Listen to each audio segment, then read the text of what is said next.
post-workout in the truck. Spilt water myself just before I started this video, so I look great. On the field today, I really want to build back my movement capacity. I've talked about this time and time again, that you cannot just judge yourself based on how you feel right now. You have to judge yourself based on the input you've previously put into your body, the loading, the intensity, relative to how you feel right now. Because you just measure how you feel right now to how you felt in the past. You're not comparing apples to apples. You're comparing apples to oranges because your body is constantly changing based on the inputs.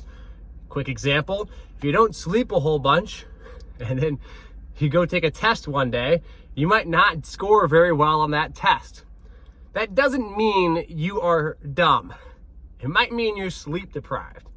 In the same way that if you were to go work out and you don't move as fast as you like, or you hurt a little bit more than usual relative comment, it might be because you put a lot into the body during the previous couple of days. So relative ability matters, and you want to try and compare relativeness to relativeness. So with that being said, I did a workout today, but I just did a workout last night at like 8 p.m. because my schedule's been totally whack. And because of that, I've only had like 12 hours to recover. So I went to the field and I only did about 30 minutes of total work. And probably 11 minutes of it was pretty intense, jumping and sprinting. Why, when compared to maybe a normal workout, is that way less? Because I still have the residual effects of the previous workout laid upon my body 12 hours ago. I've basically had 1, maybe 2 meals since then. So I'm not going to push myself beyond a capacity that is necessary when I know that I already have some physical loading and recovery upon my body.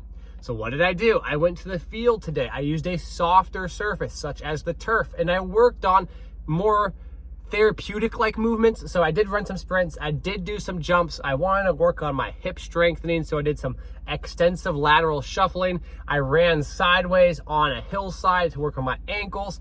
A bunch of different movements that expose my tissues to a variety of different loading, but the intensity doesn't necessarily come from massive amounts of weight or sheer outputs placed upon my body, but comes from the uniqueness of the movement itself. And ultimately, something that you could almost call like prehab or rehab.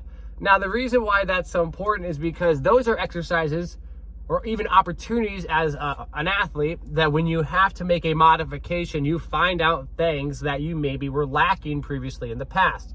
This being one of those things. Because I normally would have done a more intense workout because I'm slightly psychotic, I suppose, and just wanted to do the more intense thing, I would have overlooked all these therapeutic-like exercises that I, quote-unquote, discovered or tried out or utilized today with what I felt was some effectiveness. With that in mind, having an open mind is what allowed me to do that. So as I take a moment here to sit and reflect, if you think every training day is important, that's probably not true. Majority is important, but there's, if you miss a day here and there, or even 15% of a day or 20% of a day, it probably won't make too much of a difference in the long run if you only do that every so often.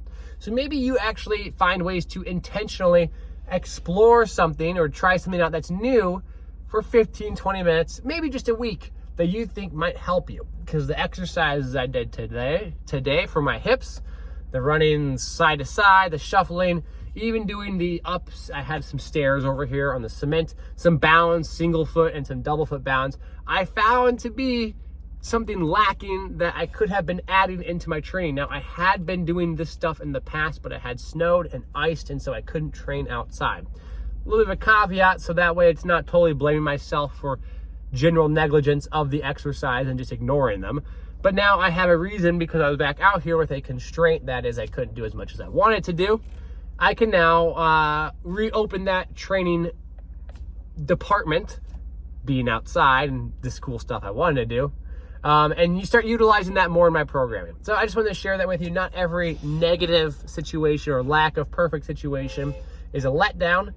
And I guess the initial part was talking about a little bit of how you can contextualize some of your aches and pains and things in between. So I hope that makes sense. Just want to share with you all. I'm gonna get rolling here. I appreciate you guys and take care.